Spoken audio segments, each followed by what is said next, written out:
Om Namo Bhagavate Vasudevaya.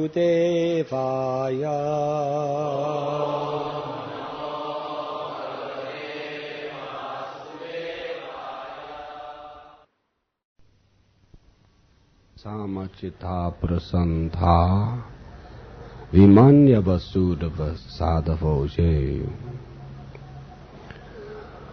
One can attain the path of liberation from material bondage only by rendering service to highly advanced spiritual personalities. These personalities are impersonalists and devotees. Whether one wants to merge into the Lord's existence or wants to associate with the personality of Godhead, one should render service to the Mahatmas. For those who are not interested in such activities, who associate with people fond of women and sex, the path to hell is wide open. The Mahatmas are equiposed. They do not see any difference between one living entity and another. They are very peaceful and are fully engaged in devotional life. They are devoid of anger and they work for the benefit of everyone. They do not behave in any abominable way. Such people are known as Mahatmas. Yevam krita sohridartha janeshu deham bharavartikeshu griheshu jayatma jaratmit ratimatsu na priti yukta yavadaratas chaloke. Those who are interested in reviving Krishna consciousness and increasing their love of Godhead do not like to do anything that is not related to Krishna. They are not interested in mingling with people who are busy maintaining their bodies, eating, sleeping, mating, and defending. They are not attached to their homes, although they may be householders, nor are they attached to wives, children, friends, or wealth. At the same time, they are not indifferent to the execution of their duties. Such people are interested in collecting only enough money to keep the body and soul together. Purport by His Divine Grace, A.C. Bhaktivedanta Swami Prabhupada. Whether he is an impersonalist or a devotee, one who is actually interested in advancing spiritually should not mingle with those who are simply interested in maintaining the body by means of the so-called advancement of civilization.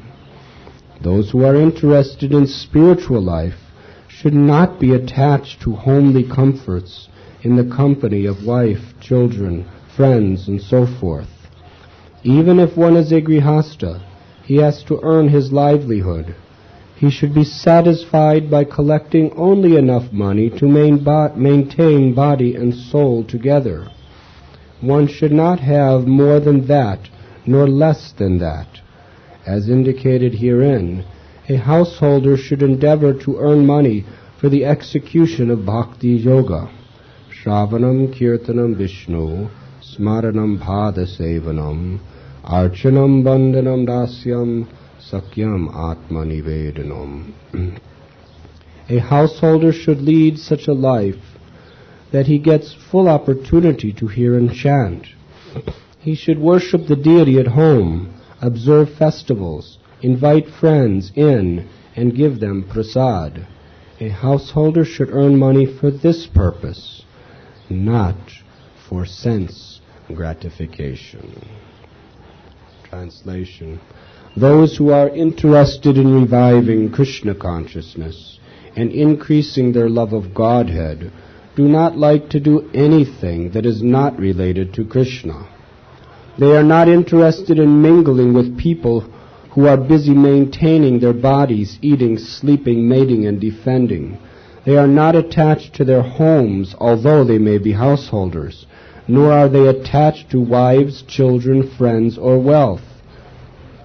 At the same time, they are not indifferent to the execution of their duties. Such people are interested in collecting only enough money to keep body and soul together. We are reading this morning from the 5th canto of the Srimad Bhagavatam, which is the beautiful teachings of Lord Rishabhdev to his 100 sons. Lord Rishabhdev is an incarnation of the Supreme Personality of Godhead, Narayan. And therefore what he speaks is of absolute authority, and it is meant for the welfare of all living beings. You see, today there are so many counselors, there are so many philosophers, there are so many psychologists. Everyone has their opinion. Everyone has their approach of how to create a peaceful situation within our own minds and within society. But what we are reading today is not just another opinion. It is the supreme absolute word of God. When Krishna speaks, Dharamam tu shakshat bhagavat paranitam, religion is created by his words. And from this 5th canto of the Srimad Bhagavatam, chapter 5, Lord Rishabhdev, he is playing the part in this incarnation of a perfect father, a perfect king, and a perfect devotee.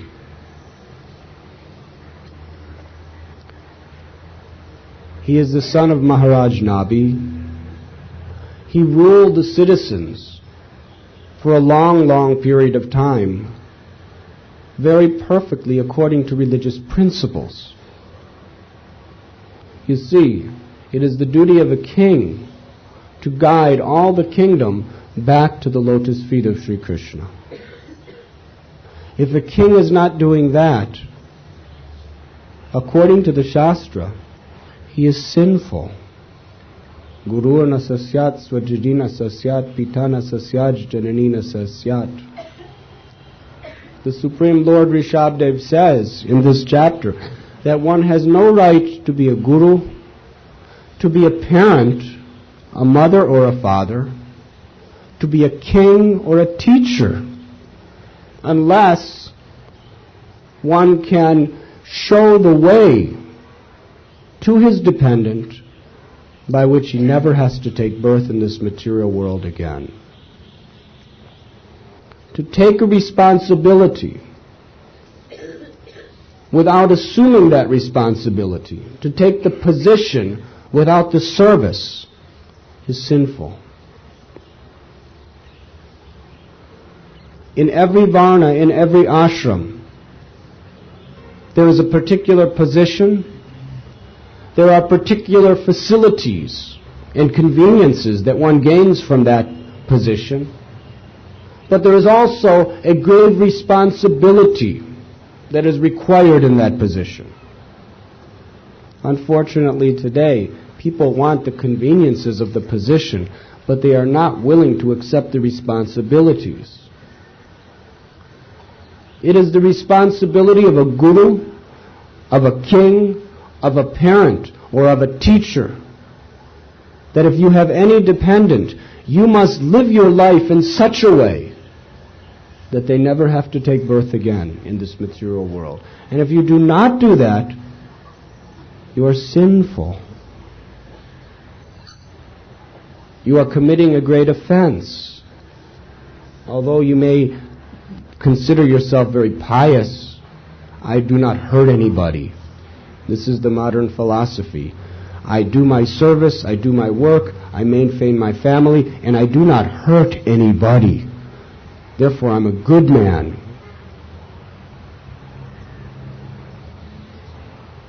This is your opinion. But this is not God's opinion. And ultimately, the laws of nature that you are under are not your laws of nature. They are God's laws of nature. Being not hurting anybody is not your responsibility. Your responsibility is by your example, by your words, to be helping everyone who is influenced by you to come closer to God.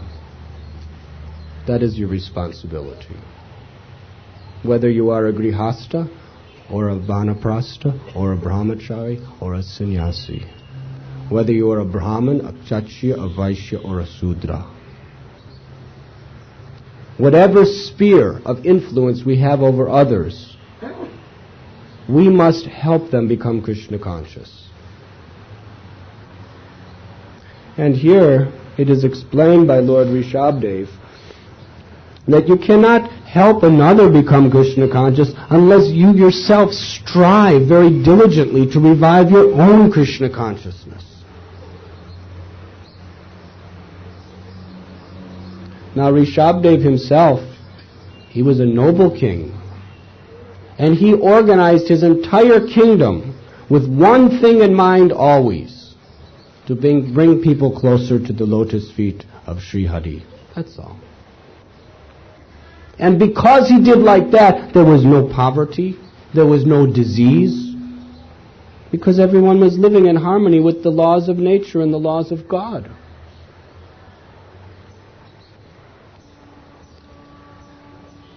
The problems in this world are all petty problems. Sometimes Srila Prabhupada would give this example, that the problems in this world that everyone are trying to deal with, they are all 5 pice, 2 rupee, 3 rupee problems. And everyone's working so hard to solve them. But if you have 100 crores of rupees, do you have any 2 rupee or 3 rupee problems? Krishna is that 1 crore of rupees. When you have Krishna, you have no problems. Everything is solved. The only problem is we do not have Krishna. Bhakti-siddhanta Saraswati Thakur often said, the only problem is a lack of Krishna consciousness.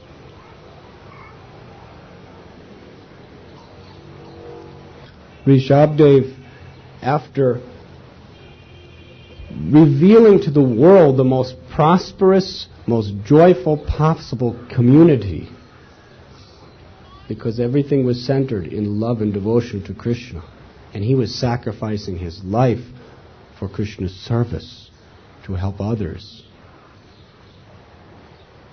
He also wanted to show the example that you should not be attached to any of these things either. There's a verse in the Bhagavatam explaining that even when you're using everything in Krishna's service, you should never be attached to those things either. And you should never take what you gain through your service to Krishna and use it for your own sense gratification. We should simply be attached to Krishna's service whatever way he wants us to serve. In this consciousness, there's no question of gaining or losing. You have everything. You have Krishna.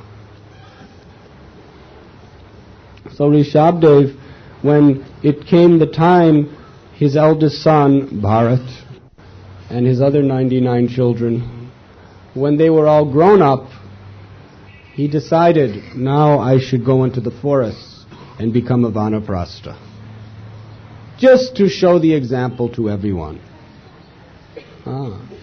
And he instructed his sons how to rule the kingdom. And this is his instructions. Now, what do we find as his instructions? Is he telling them how the taxation should be performed every day? How the military should be organized every day? All of his instructions to his sons are how to become Krishna conscious, knowing that if they do that, everything else will automatically be revealed by Krishna.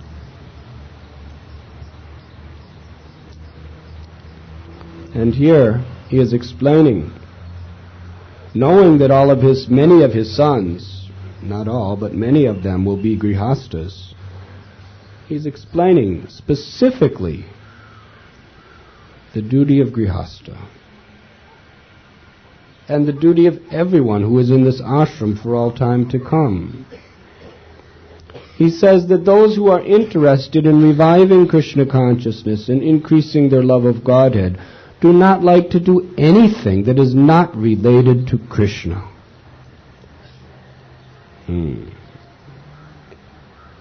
Illicit sex, intoxication, gambling, meat eating, these things can never be related to Krishna. They are related to death. We want to be related to life.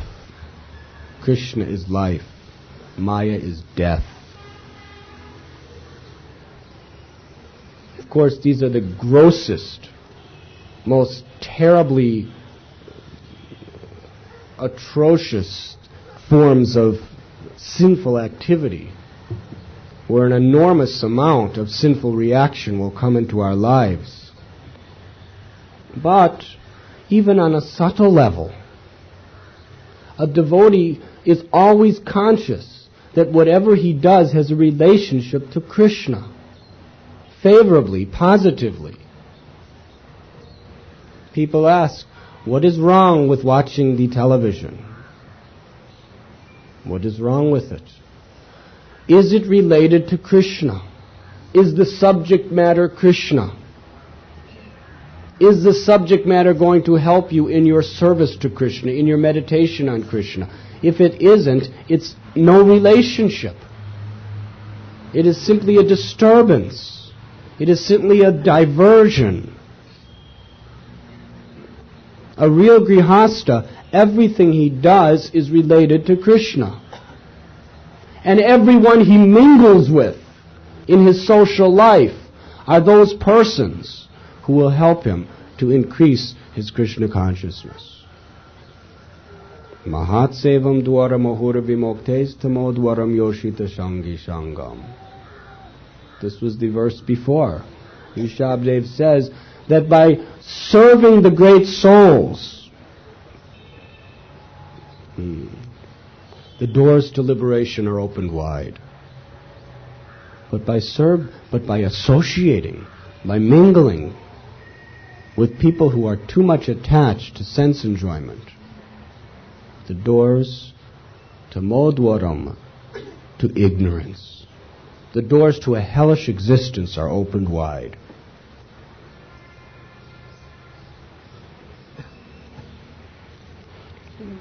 And Rishabdev goes on and he explains that such householders, they will never associate with people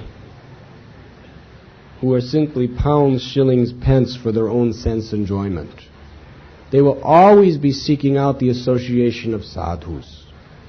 They will always be anxious to render service to such sadhus. And by such association, they are not attached to their homes. They are not attached to their wives, children, friends, or wealth. Now, how is this possible?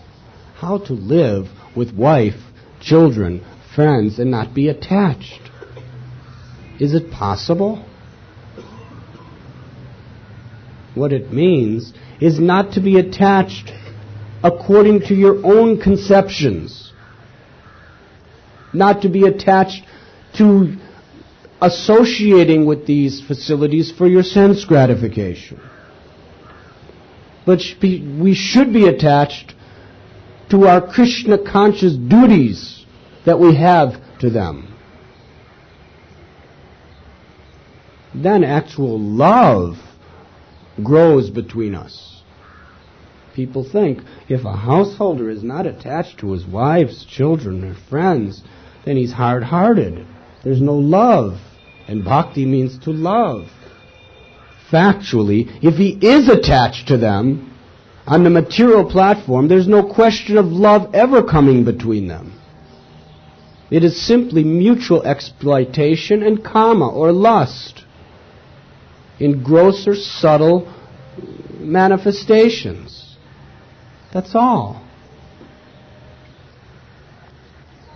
But when we become attached to the service that Krishna has given us in those relationships, and we agree on that principle of keeping Krishna in the center, then actual love of God and love for each other, real love, takes place. This philosophy does not make you hard-hearted. Material attachment makes you hard-hearted. Spiritual responsibility makes your heart very soft, very pure,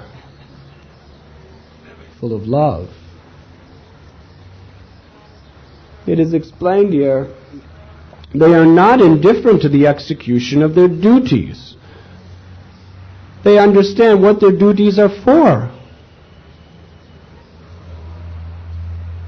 In grhastha life, most of the day the man is simply working for money. Rishabdev explains, Nunam pramata kurute vikarma yet indriya pritya apurnoti. The people in this world, they are so mad after money. They are so mad after sense gratification. They're intoxicated in illusion by this madness. Everyone is thinking, I need more and more and more. In Bombay we see people are not content with a simple job, making what he needs and associating with saintly persons. People, they want 1 job, 2 jobs, 3 jobs, 4 jobs, 5 jobs, 6 jobs, whatever they can get, more and more money. And they don't have time for anything but making money.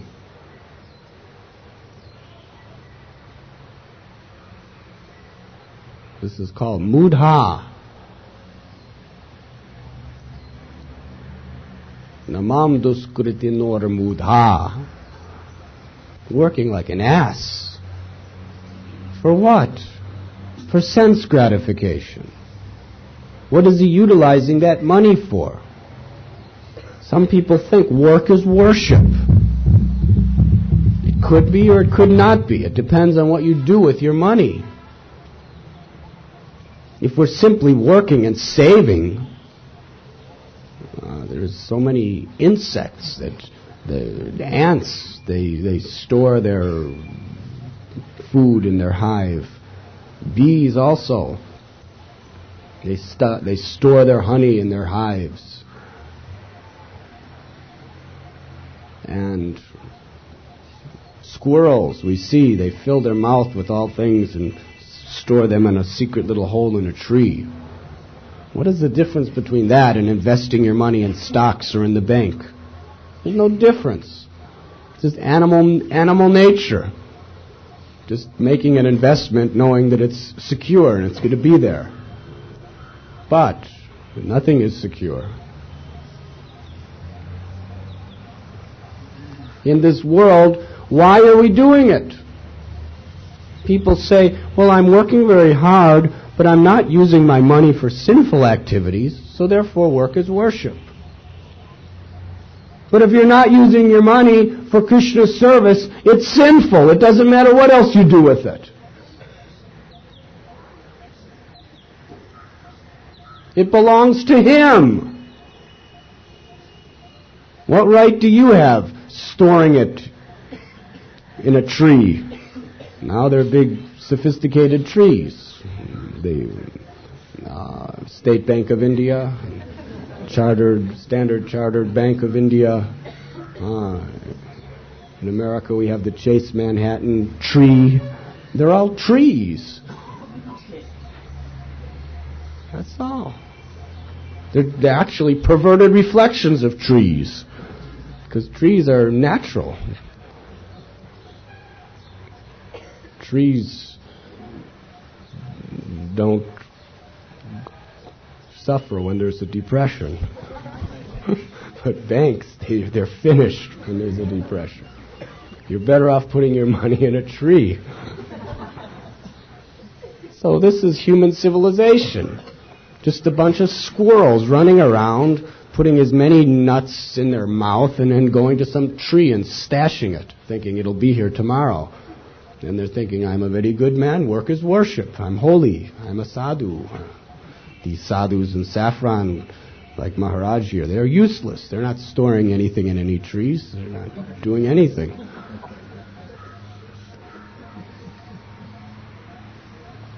This is the mentality. This is squirrel life. Of course, Rishabdev is I'm a little more sympathetic toward you than Rishabdev. I'm comparing you to squirrels. But in the first verse of this chapter, he says, Nayam deho deha bhajamna loke kastan kamaniyar hadi vidbhujamte. He says you are dogs and hogs that eat stool.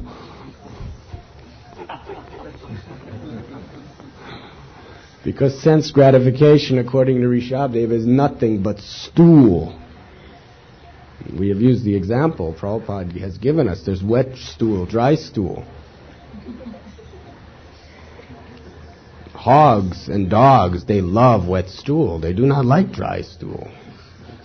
It has no ras. It has no juice. Succulent, yes. So, for us, stool is stool. Sense gratification, things that are very nice, we think, oh, this is very nice. And things that are against our sense gratification, we want to avoid it as far as possible. But actually, what is the difference? According to Rishabdev, all sense gratification is nothing but stool, meant for dogs and hogs and people who are of that consciousness. Therefore, it is explained here by Rishabdev that people, they perform their duties, but they understand that their duties are always related to Krishna. And he explains in this verse. Now you may say, listen, this sannyasi, he's preaching to me all about renunciation. I'm not preaching. Rishabdev is preaching. He happens to be a grhastha, like you. But he happens to be the Supreme Personality of Godhead, not like you. Therefore, you must obey him. I must obey him also. We all must obey him. Otherwise, our lives are wasted. Such people are interested in collecting only enough money to keep the body and soul together.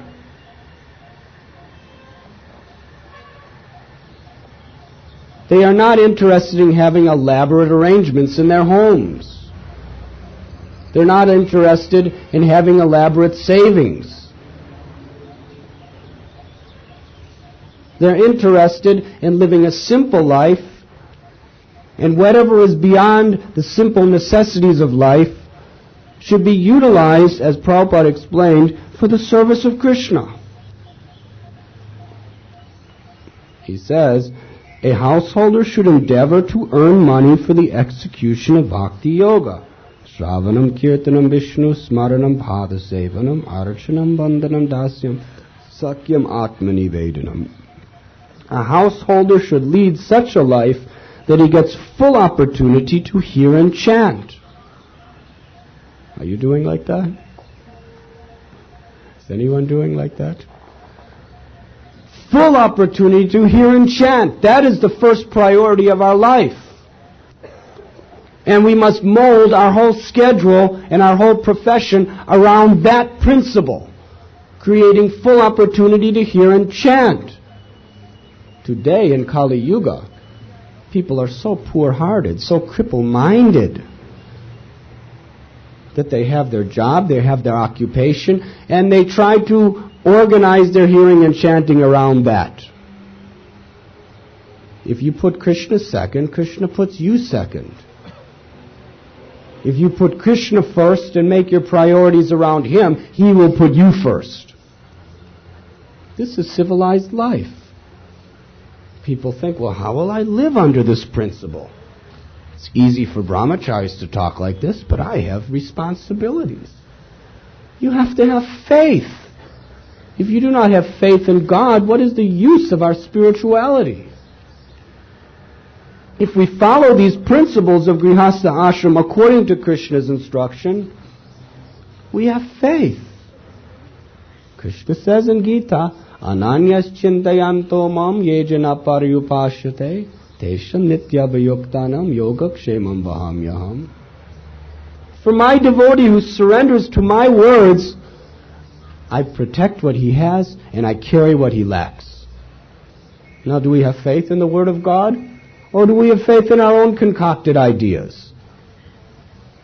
That is the bottom line. And that is where we are tested. Do we have faith in Krishna's words? Because without a leap of faith, our spirituality remains superficial. It remains external. The internalization of our Krishna consciousness really manifests when we are willing to take these leaps of faith, when we are willing to trust in the word of Guru and trust in the word of Krishna and act accordingly, and not try to keep some just in case. Just in case Krishna's not right, I want to be covered. Huh?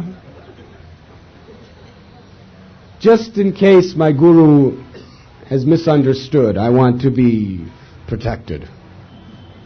Just in case the Srimad Bhagavatam is outdated, I want to make sure everything is in order. After all, it was Rishabdev lived millions of years ago. Things aren't the same. Maybe in those days you could be like that. But now, it's a dog-and-eat-dog world. These instructions are eternal. They are ever fresh. It has nothing to do with the condition of the world. It has everything to do with the condition of the mercy of God. Krishna's mercy is never outdated. We must have this faith. And how do we develop this faith? If we do not have this faith, we cannot act on this faith. Adoshadha tatha sadhu sangotha bhajana kriya. One develops faith by associating with people who have faith and by hearing from them. Therefore, Srila Prabhupada is explaining here that a householder should endeavor to earn money for execution of Krishna consciousness. A householder should lead such a life that he gets full opportunity to hear and chant. Because through this process of hearing and chanting, faith awakens in our heart.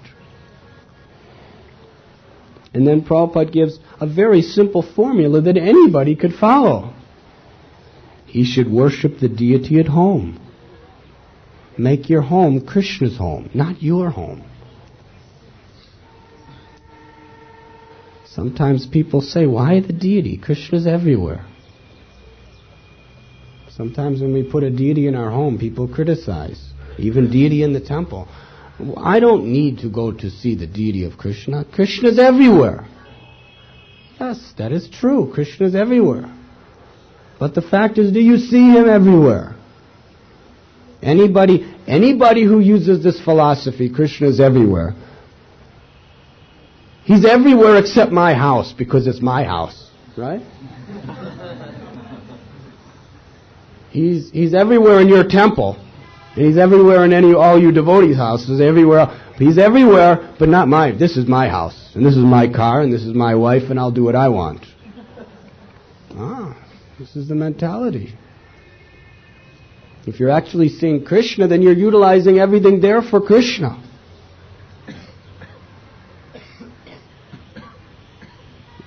In other words, we speak, we act, we purchase things. All of these things should be utilized as an expression of this recognition. To recognize that Krishna is the proprietor of my home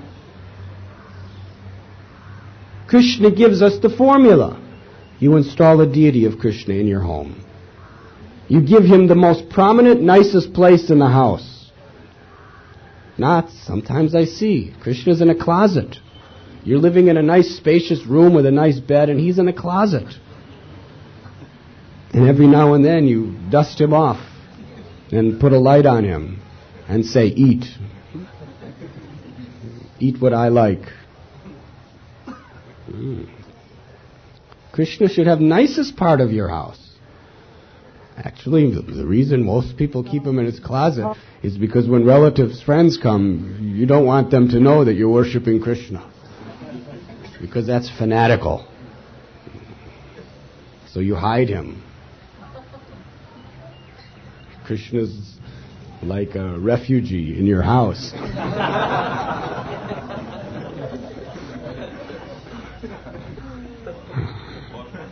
What? He's like an escaped refugee that you're hiding. Krishna should be the most prominent place.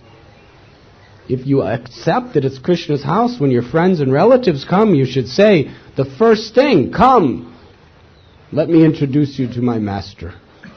Let me introduce you to the proprietor of my home. What are you talking about? You bow, they see you bow down before Krishna. That's preaching. That whatever food you cook, it is offered to Krishna. That is devotional service. And the money you earn, while you're earning it, if you're using it for this purpose, it is also devotional service. He should worship the deity at home, observe festivals, invite friends, and give them prasad. A householder should earn money for this purpose, not for sense gratification. This will bring happiness. This will bring joy. Can you imagine how Lord Chaitanya Mahaprabhu's mission would be expanding here in Bombay, in Pune, if each grhastha were to follow this principle?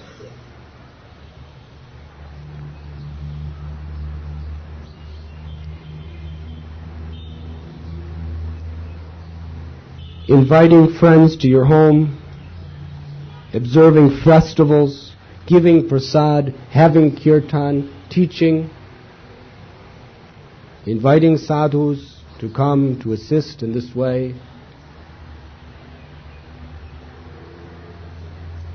assisting those persons who are dedicating their lives for the upliftment of humanity by helping them in any way you possibly can.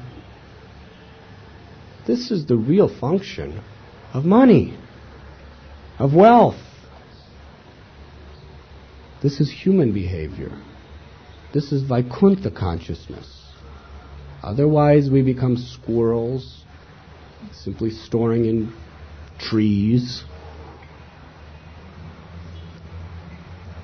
It's like our Devamrita. He used to work in a tree. Chartered Bank of India. He used to work in a tree. Vrindavan Maharaj, can you imagine? The Maharashtrian State Bank. He used to work in a tree. He was like a squirrel teller, just storing all the... How Krishna saved them.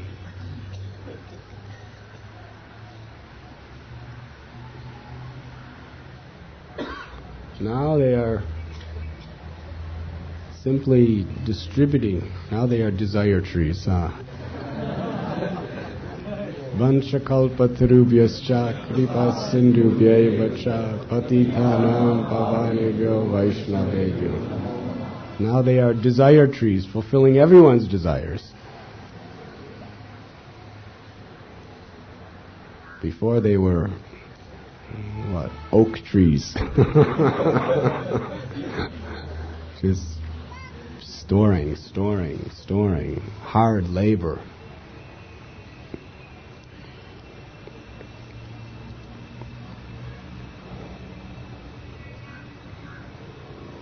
Is there any questions? Yes?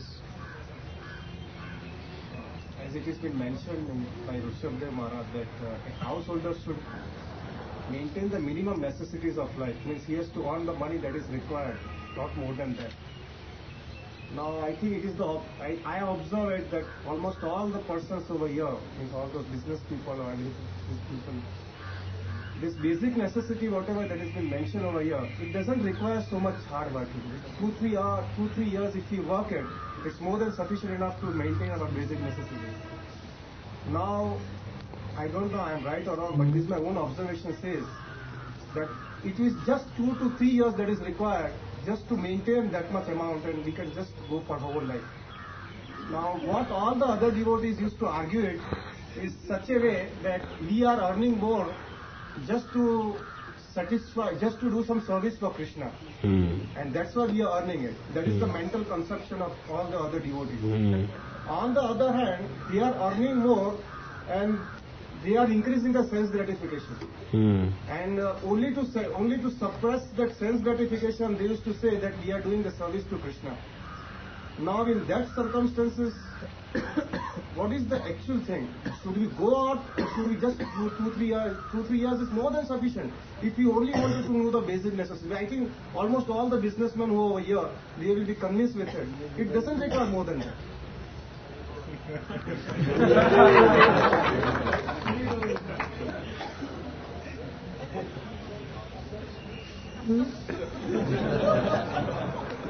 I am not going to argue with that philosophy.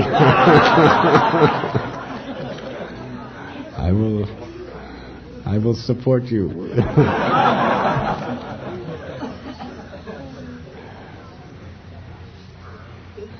Srila Rupa Goswami set the example that the standard of a householder should be that the first 50% should go to giving for the propagation of Krishna consciousness to alleviate the suffering of humanity. 25% should go to maintaining family and 25% for saving for an emergency situation.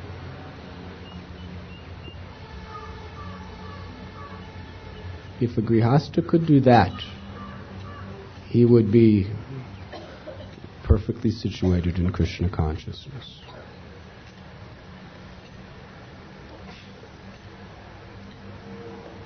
As well as following the vows of chanting the holy name every day and following the regulative principles. But what you are saying is very vital and very important. Whether what you're saying is literally true for everyone or not, that everyone has to analyze in their own hearts. But the principle of how I could do more and more and more for Krishna and less and less and less for my own selfish purposes, that principle should always be in the forefront of our mind. And how to create practical means, practical methods, as you are saying, by which I could do more and more to utilize my human form of life for its highest purpose. Is there any other questions? You mentioned that investing in banks and stock exchange is animal tendency. In this line of the same logic, practically all our devotees invest in stock exchange. And there is animal tendency. Huh? They couldn't hear the question, Maharaj. Mike, Maharaj said in the lecture that storing in banks and in stock exchange business is animal tendency, like squirrels. And it is a fact that most of our devotees are also doing the same. So is that justified? Ye yatamam prapadyante tam stutaiva bhajamyaham. As you approach Krishna, he rewards you accordingly. Krishna doesn't see how much you give him, he sees how much you hold back for yourself. So Krishna's in your heart. Sarvasya chaham hridishane vishro. He knows your inner motives and desires. What is your motive for keeping that money there? That Krishna knows. If you're holding back from him, he will hold back from you. If you're honestly and sincerely, with a higher purpose, thinking of devotional service, of how you could do better service through this process, and it's authorized, then that could also be devotional service.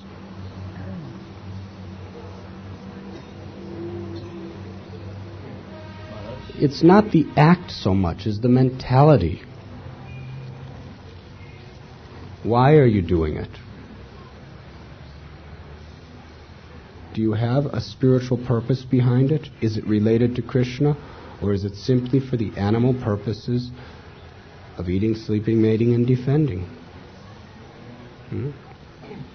Yes?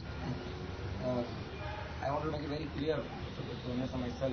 Is putting money in the stock exchange a form of gambling and speculation or not? I really do not... I just asked Maharaj, I want to know very clearly, categorically, whether putting money in stock exchange is a form of gambling and speculation which is against the principles of Krishna consciousness. I don't know anything about the stock exchange. I can only give you the philosophical principles you have to analyze. Everything you have belongs to Krishna. It's Krishna's money. Gambling means risking, putting Krishna's property in a position of risk. You have no right to do that. Krishna's property should be utilized for Krishna's service. Gambling means you want to get a lot fast, but you're risking losing it all. That's whimsical. And because it's whimsical, it's considered sinful. It's considered sinful. Here little clarification required. You see, merely investing in stock exchanges can never be called gambling. Just like Nachi has put up a factory, and I want to become a shareholder of his factory, he's a partner of his company. And I know Nachi is a wonderful person, whatever factory he's going to put up. You see, and I have some money. If I'm a fool, I will keep the money. I became partner with Nachi by investing my money. So this can never be called gambling. Anyways, I didn't say the stock market was gambling or not gambling. I'm just telling you what gambling is. Then I don't know anything about stock markets. I don't even know, the only thing I know about stock markets is that Ashok Parekh is a stockbroker, and that's the only thing I ever learned about stocks in my entire life. So I'm not going to say whether it's gambling or not gambling. I'm just telling you what gambling is. Gambling means to take the property of God and put it in a risky situation where you could lose it all, with the passionate idea that I may get a lot. Safe, sober investments is not gambling.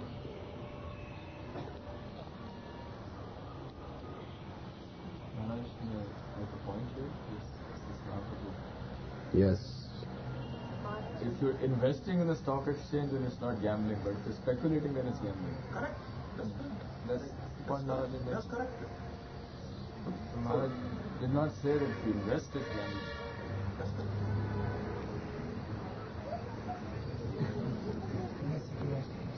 See, he lived in a tree for a long time. He knows the insides and outsides of the tree. This gives us a lot of time for the spiritual activity.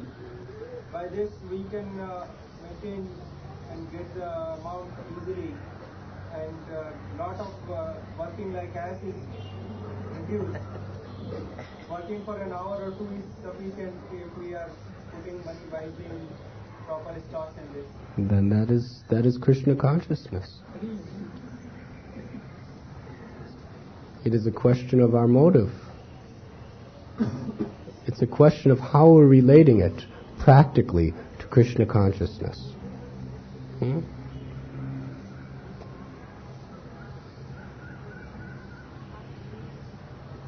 Any other? Yes? If we use the 50% of our income in buying the rich paraphernalia for Krishna's service and all, isn't it another material word in spiritual life? Means Krishna doesn't want all silver things or all golden things. It is the bhakti which Krishna is interested in. So suppose I use 50% of my income buying the rich paraphernalia instead of giving it to poor or some orphanage. Isn't it another material word in spiritual life? That's what all people say. That's what all karmi especially they say. Why? Krishna doesn't need the silver thali and silver diyas and golden this thing and marble temple and all. You can always use it for orphanage or spreading some prasadam to hundreds of people or distribution of food. So we are many times confused. So what is the correct thing? I will let Nityodita Maharaj answer, since he's personally involved in building a multi-million-dollar temple.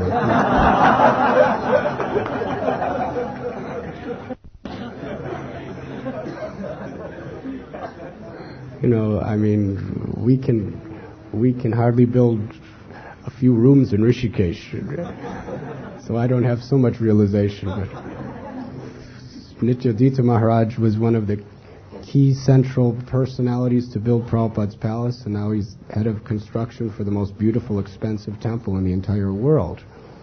So why don't you use this money to feed the poor?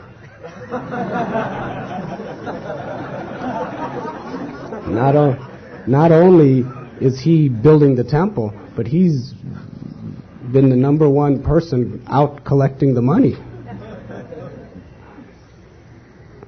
So he has very deep internal realizations in this regard.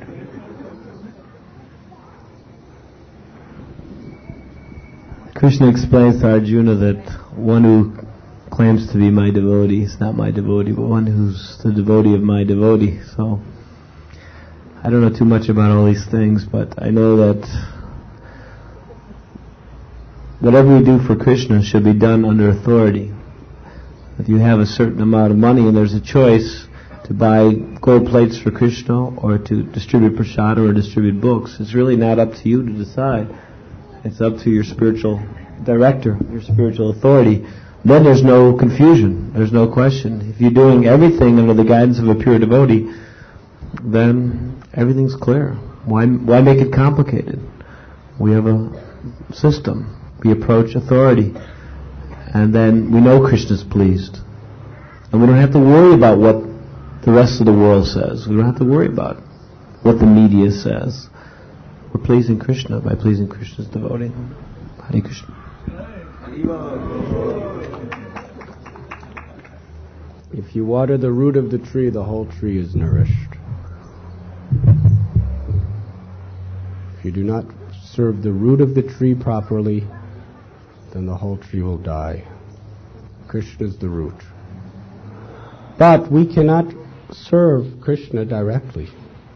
We must serve through the instruction of the great souls. This is what Maharaj is saying.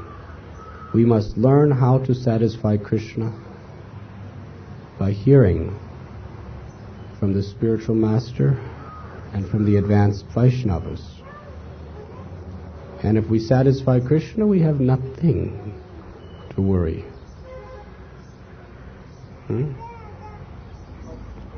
One point that's made in this verse is... What's the question? One point that's made in this verse is really one of the key points of controversy is this phrase, keeping body and soul together. Somebody might say, "Oh, I have a big body and a big soul, so I need more than somebody else." I mean, isn't it? It's personal realization and personal opinion, that particular aspect of how much somebody needs. Prabhupada once said that if you take everything away from a rich man, try to make him live like a sannyasi, he will die.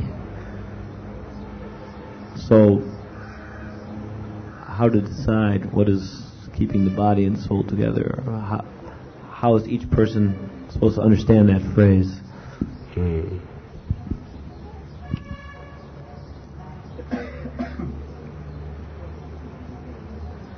Let us take two examples of Nitya Siddha Paramhamsa, intimate associates of the Lord.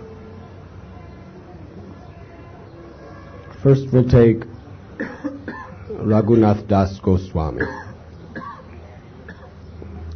Radhanath Das Goswami was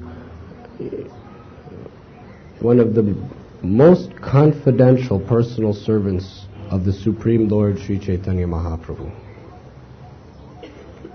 He so much was concerned with utilizing all of his energy for Krishna that he wanted to minimize his bodily functions as far as possible.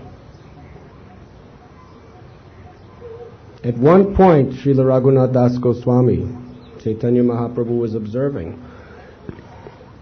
he was a wealthy man's son. His father and uncle were worth billions and billions of rupees.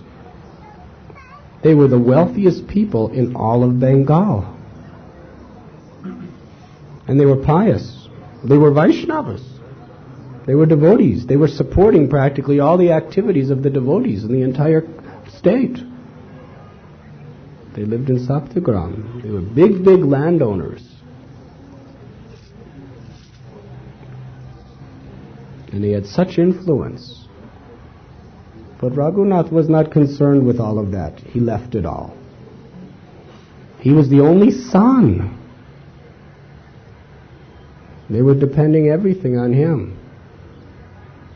But he was so much anxious to personally serve the Lord for the betterment of all humanity. He left it all. And they were begging, praying, everything to get him back, but he would not come back. They were sending him money.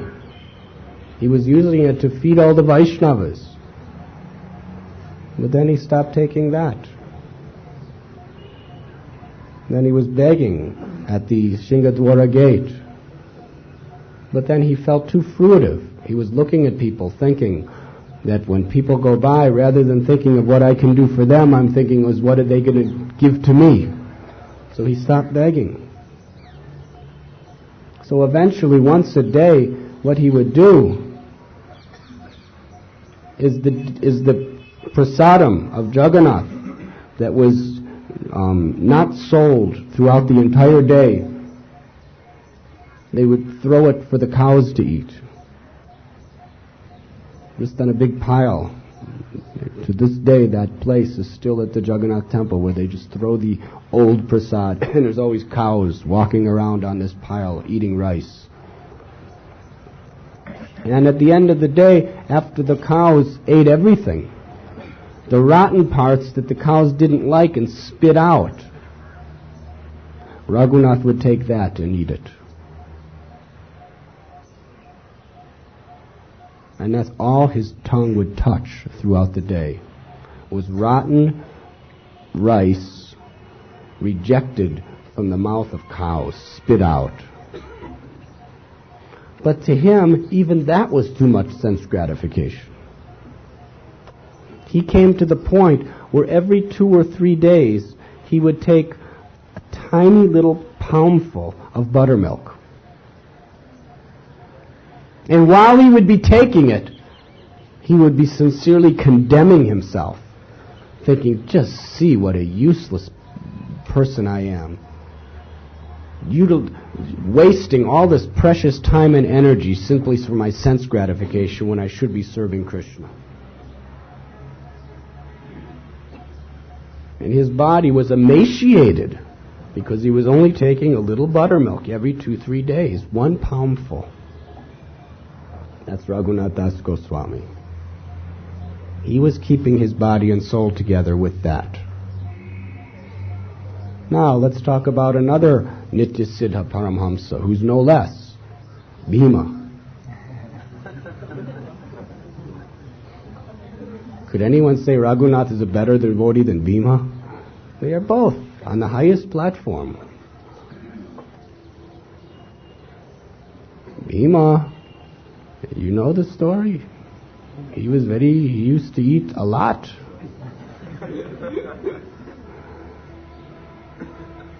If you try to imitate Raghunath Das Goswami, you will die. And if you try to imitate Bhima, you will die.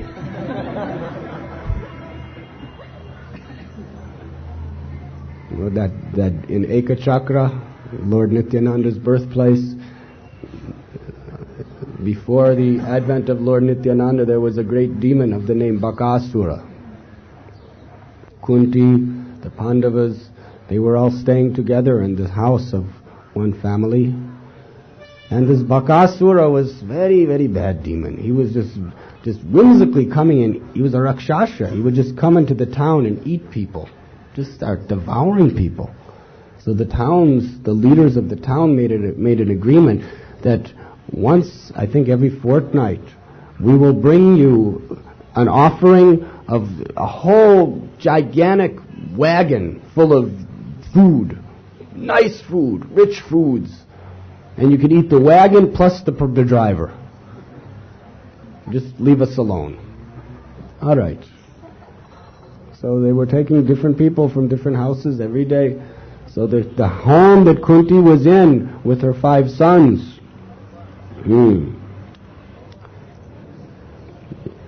the people of that house, they were crying because they had to send their son to be eaten by Bakasura.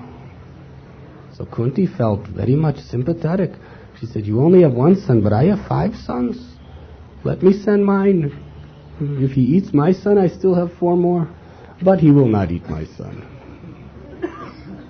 So he sent Bhima. Now Bhima, because it is explained, the whole time that they were in exile, Bhima would go out and he would be in charge of begging food. And all the other Pandavas, they used to also beg, but he was the best. Because when you're motivated, you get the most. It's like Sankirtan. The more your motivation, the more you collect. It's not a question of physical skills, it's a question of your enthusiasm. So he was very enthusiastic. So what they would do is, when they'd all come back and have all their food together, all the Pandavas, there was the 5 Pandavas and Kunti, they would divide it all in half. And Bhima would eat the first half, and the other 5 would eat the other half. And usually, he was so much hungry that they would give them part of theirs. So this is how he was living.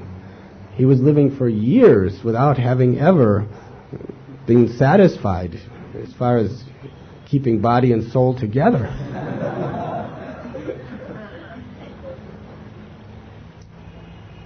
So what happened is, when Bhima heard that there was going to be a whole big wagon load of prasad being sent to Bakasura, he said, Kunti Devi, I'll take it, no problem. So as he was driving that big, giant cart, mountain of prasad, as he was driving it up, he was just eating and eating and eating and eating. By the time he got to Bakasura's place, practically everything was done. He was still eating. He was so happy. Bakasura comes, what is this? You're eating my offering. You deserve to die. And he attacked Bhima. But Bhima, it is explained in Mahabharata, he just held the demon off with one hand because he wasn't finished. He held him off and continued eating, until every last morsel was consumed. Then he washed his hands and washed out his mouth, and he said, all right, now this is a secondary priority, killing you.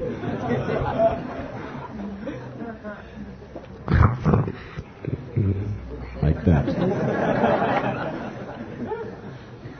Now, if you could kill Bakasura, you can also eat what's on his wagon. But if you cannot kill Bakasura, then you can only eat what you need. One name of Bhima is Brikodar. Brikodar means one whose belly is like a wolf. It means wolf belly, literally. And Srila Prabhupada said if you can perform Herculean tasks like Bhima, then you should eat like Bhima. He was honestly taking what he needed to keep body and soul together. And Raghunath Das Goswami was honestly taking what he needed to keep body and soul together. So what does it mean to keep body and soul together? It means that according to the necessity of how we could best serve, if we eat too much, we become tired, we become sickly. We should eat simple foods, and we should eat what we need to have maximum strength for devotional service. Krishna says in Gita, this process is not for one who eats too much or eats too little. If you eat too little, you will be weak. If you eat too much, you will be sickly, you will be weak, you will fall asleep. So we eat what we need. Body and soul together, which means how can I best serve you, Krishna? Maharaj, you said Ishvara Sarva Bhutanam Hrideshu Arjun Tistate. So by serving the different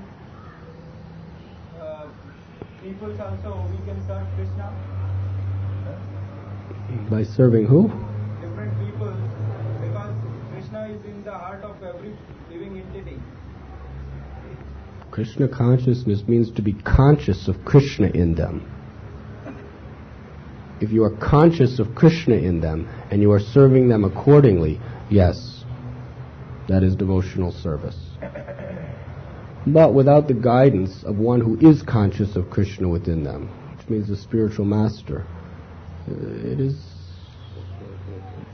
Krishna is unapproachable in the hearts of others. He's unapproachable in our own heart. If we cannot perceive him in our own heart, how can we see him in another's heart? Therefore, that same Krishna who's within your heart appears externally through the scripture and through the sadhus. They are the external manifestation of Krishna within the heart, and they are giving you direction how to serve him best. One man asked me that why the only rich people are there in Krishna consciousness.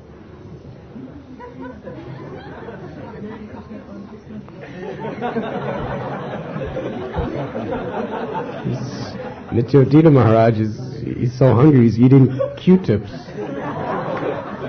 Cotton swabs. What?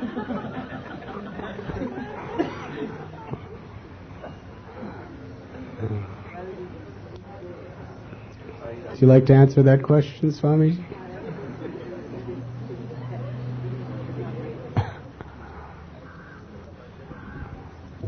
It's not true at all. You want to go to Pakistan and preach, you'll see the devotees there are probably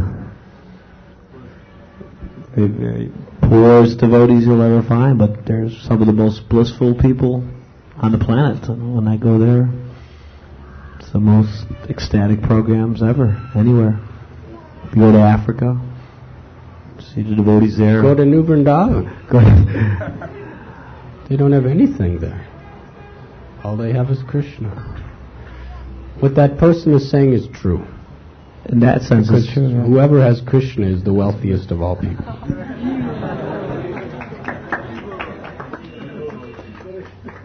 Whoever does not have Krishna is in poverty, whether they're Rockefeller or anybody else. They're poverty-stricken. But from the material point of view, Krishna consciousness is for everyone. These boys from Lady Northcote Hindu Orphanage, are they rich? Are they wealthy? Yes, because they have Krishna.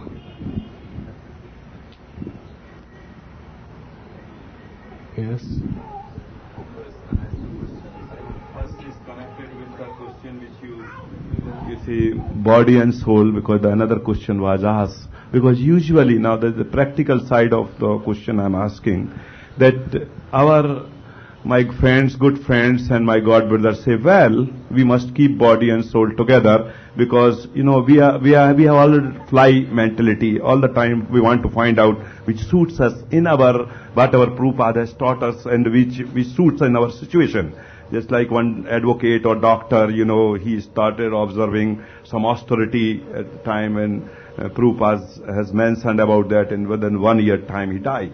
So we want to do certain things in such a way, well, we should not take much austerity. Otherwise, what happened to that advocate? He died within 1 hour because of austerity. So we will go on this speed like this for like 10 years, 15 years, 20 years, same speed, because we should not take more than that. Otherwise, we may die. So this is first question. You will die whatever you do.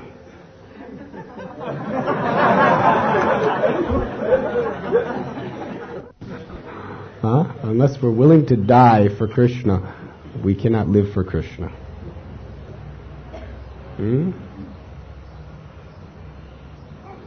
That advocate that you're talking about was not Krishna conscious. That's why he died.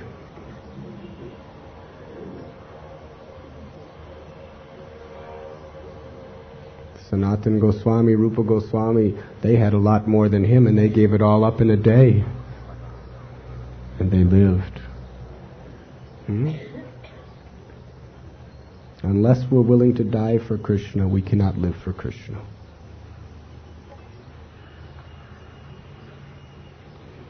So we have to stop making excuses and justifications of why not to surrender. We should utilize that same intellectual capacity to think of excuses and justifications why I should surrender more.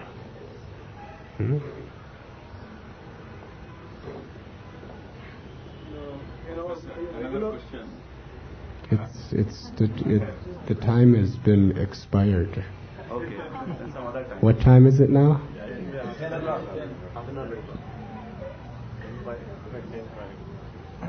Would you like to say anything, Swamiji?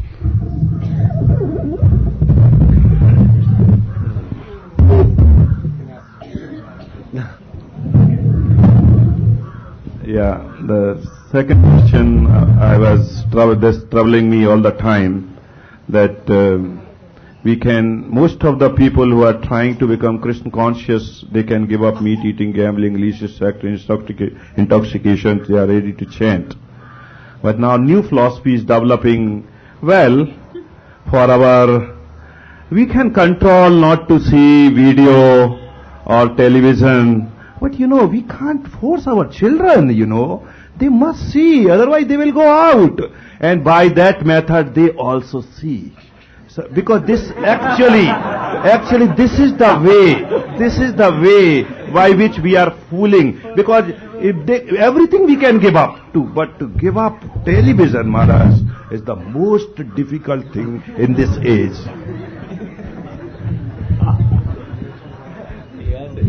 You answered your own question.